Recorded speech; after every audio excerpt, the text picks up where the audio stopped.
des vœux de sérénité au gouvernement, des vœux d'efficacité au gouvernement.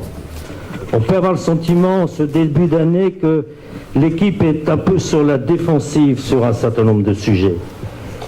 Dans toute action gouvernementale, il y a des trous d'air, il y a des moments de doute. Ça fait partie de la responsabilité gouvernementale.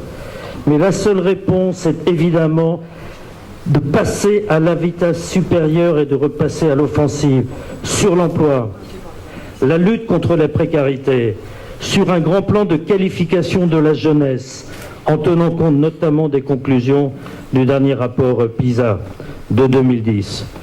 Je l'encourage également à accélérer sur la réforme de la fiscalité. Et pourquoi attendre pour l'abrogation du bouclier fiscal? Et puis enfin, je souhaite qu'il donne les moyens à Benoît Paru de relancer une politique massive de l'offre en matière de logement et pour amplifier le programme national de rénovation urbaine.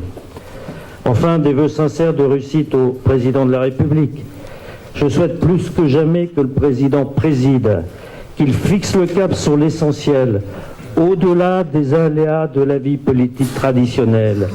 Je lui souhaite, je nous souhaite à tous qu'il réussisse la présidence du G8 et du G20 sur des sujets vitaux pour nous et pour la planète. Des sujets extrêmement lourds contre la lutte contre les paradis fiscaux, la régulation des matières premières. Vous voyez qu'en ce moment, la spéculation est en train d'augmenter le prix des denrées alimentaires les plus vitales. Et nous aurons sinon à nouveau des familles, des révoltes de la faim dans un certain nombre de pays. Et enfin la régulation financière et la lutte contre les poussées spéculatives. Je crois vraiment qu'il faut que l'année 2011 soit utile, efficace, de manière concrète pour le gouvernement de la France, car c'est le gouvernement de la France.